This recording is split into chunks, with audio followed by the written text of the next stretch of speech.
Jadi kula suwun seperti keinginannya Rasulullah sallallahu alaihi wasallam.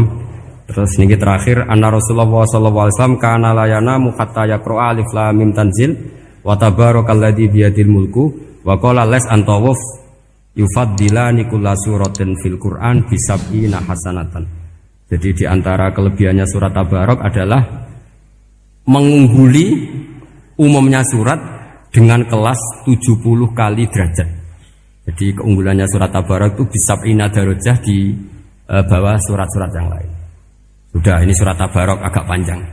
Tapi alhamdulillah dari semua itu surat Tabarok itu kalah mbek Qul huwallahu ahad. Jadi ini nikmat terbesar kita. Karena enggak perlu Tabarok, saiki porsinya diturunkan jadi apa? Qul. Makanya banyak tarawih main apa? Qul. Itu bukan cari cepet, itu dalile musalsal ila Rasulillah sallallahu alaihi wasallam. Jadi ada sahabat itu kalau ngimami main Qul. Di Indonesia masih mendingan kulhunya rakaat kedua ya.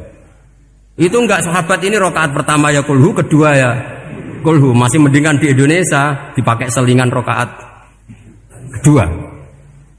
Singkat cerita sahabat yang makmum ini lama-lama mangkel, matur ya Rasulullah, ini orang yang kau pasrai jadi imam itu sering main kulhu. Akhirnya Nabi memanggil, ya fulan, kenapa kamu suka baca kulhu? Li'annaha sifatur rahman, karena dalam surat Qul itu semuanya menerangkan sifatnya Allah Ta'ala. Maka saya suka itu. Nabi saat itu juga dapat wahyu, ya Muhammad kasih tahu orang itu, inni uhibbu, saya suka dia karena dia suka Qul. Nah, itu aja hafalkan itu. Jadi itu riwayat yang lebih menggembirakan itu. Jadi enggak usah Tabarok, cukup apa? Qul. Dan itu lebih mutawatir. Makanya dalam legenda dunia kiai itu kan ini ada cucunya Sayyidina Ali. Tuh, siapa yang bisa khatam Quran sekian menit, yang menang Sayyidina Ali ya, karena baca kulhu sampai 3 kali, yang dianggap takdilul Quran, sudah sama dengan baca Quran. Jadi ini ijazah terakhir, ini jadi porsinya tambah turun. Saya itu suka. Saya itu punya banyak penggemar lah di Jogja, di Jakarta. Memang agama ini harus mudah. Saya itu kalau baca kulhu itu sampai nangis. Nangis saya bukan karena faham atau haru, itu enggak. Sebaik itu Allah. Masa gara-gara hafal kulhu, main kulhu dicintainya? Ya karena memang Allah itu benar-benar zat yang baik. Makanya saya punya teman itu kurang ajarnya Masya Allah. Kalau tes ditanya rukun Islam berapa, nawakidul wudhu berapa, muftitatus sholat berapa, semuanya dijawab la ilaha illallah. Terakhir ditulis kafir Pak, sama nyalahno iki. Nyalahno la ilaha illallah kafir apa ndak? Gurune bingung kan akhir. Di ek iku la ilaha illallah kok di ek. Akhirnya bocah diceluk, "Cung maksudem piye? Mun sampean wani ngeek Pak, kafir Pak." Akhirnya sugahno ribet-ribet. Pertanyaan apa tuh? Ma mubtilatus sholat ya la ilaha illallah. Nah gitu wudu ya. Tapi jangan tiru lho. Lah gurune kok pengen wani kafir. Siapa yang berani ngeek la ilaha illallah? Ya ana meneh sing buwel iku. Angin belinge iku disurati wong tuane. Kula nu mondok sarang era kuno, dadi ijek lugu wong. Surati wong tuane, kowe gak susah, wong tuamu disurati. Tenang ya Gus, bapakku buta huruf. Jadi Gus disurati, gak ngefek wong bapaknya buta huruf.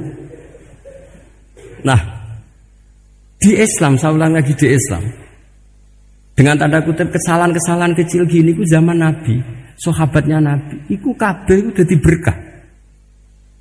Makanya nggak ada ilmu sebarokah kayak zaman Nabi. Wong goblok wae jadi berkah. Sampai Nabi ngendikan aksaru ahlil jannah al-bulu, akeh-akeh penduduk swarga iku wong goblok. Mergo wong goblok iku piye? Apa dimangkeli iku ya gaweane pangeran. Nabi itu pernah disomasi wong goblok.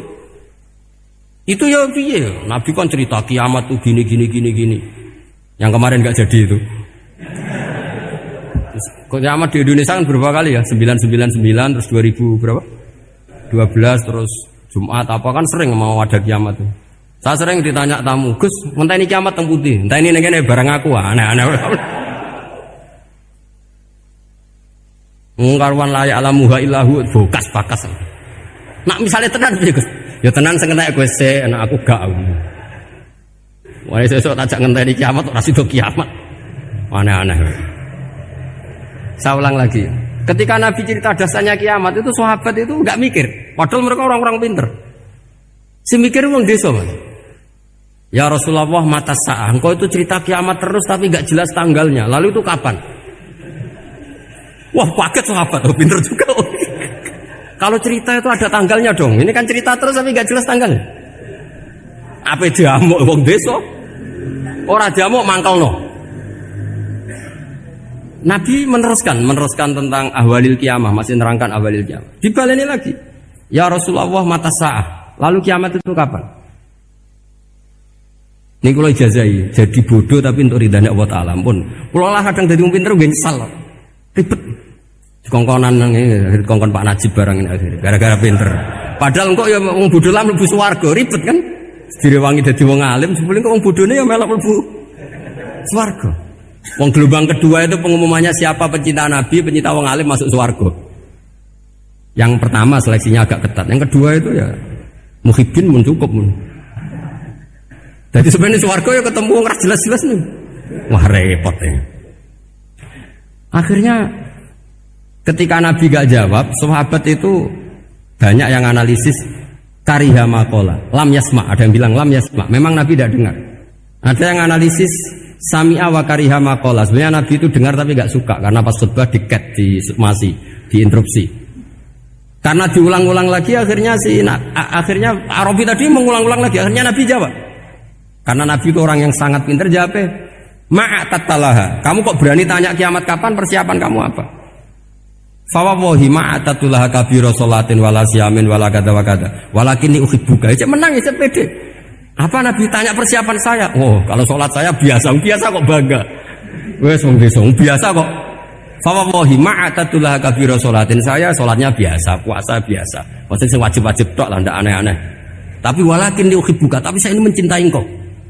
Apa jawabannya Nabi? Almar'u ma'aman ahabba. Dan itu melegenda seluruh dunia, baru kayak Bedui. Jadi semua orang yang hafal hadis almar'u ma'aman ahabba atau anta ma'aman ahbabta, itu barokatu hadal badui, karena berkahnya orang Bedui. Dan hadis itu mutawatir karena dikatakan Nabi ketika khutbah, orangnya banyak yang hadir banyak. Barokahnya orang Bedui, gak disopan santun. Mukjizatnya Nabi seringnya gara-gara orang Bedui. Nabi khutbah, wis khutbah cerita akhirat, cerita kebaikan. Ya Rasulullah, khutbah mohon bakas akhirat kebaikan. Sekarang itu tidak ada hujan, halakatil amwal. Sekarang harta hilang semua. Hewan-hewan sudah mau mati semua karena apa? Kekeringan. Mohon jenengan rasa bakas niku, pun jaluk udan mawon. Nabi langsung Allahumma, wah langsung udan tuwurs. Nak jari ulama lah, Nabi berodok gelos putih udan seminggu, nganti akhirnya sapi ini aku gak mati krono kehausan tapi kelentir. Parani nek Nabi nuli ora ngrasa salah paren ya Rasulullah. Wong kula yo donga udan ben ra mati, saiki mati tenggelam. Mun lereni santai wae.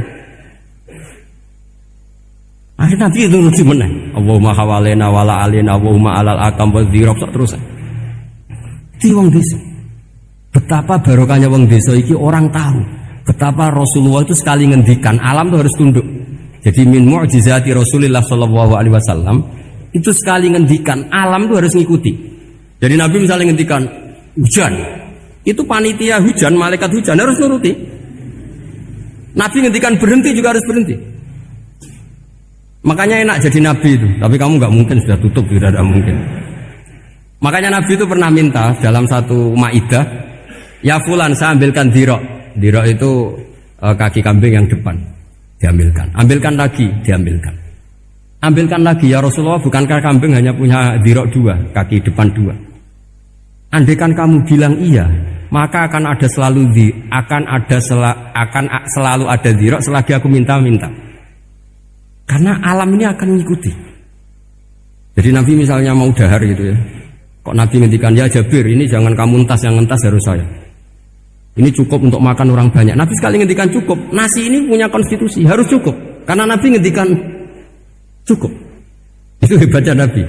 Beliau punya spesial. Alam ini harus nurut sama beliau. Makanya disebut wadhabu wal ghazala yasadani laka birrisalah. Semuanya itu harus tunduk. Nah, akhirnya syafaat-syafaatnya Nabi itu gara-gara wong desa-desa. Saya itu pengagum wong bodoh ya, termasuk hadisul arabi tadi. Ada orang desa tanya, ya Rasulullah nanti kalau saya mati itu yang ngisap siapa ya? Allah ya. Wah bagus lah, terus mulai. Barang mulai, abis guyu. Nabi iya karpe, dipanggil lagi. Ya Arabi, kenapa kamu tertawa-tawa terus pulang?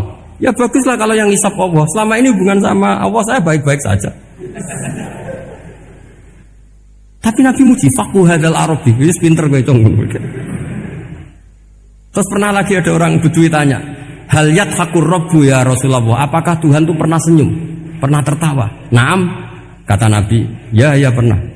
Lan na'dima min rabbin yadhaku khairan. Kalau Tuhan pernah senyum, pernah tertawa, wah orang kalau pernah tertawa itu pasti baik. Ya baguslah, enggak apa-apa. Jadi makanya ini unik ya, Islam itu agama yang unik. Agama yang berkah, yang alimnya ya ketulungan, yang bodoh juga ketulungan. Karena memang agama ini untuk semua, lil alamin, untuk semua.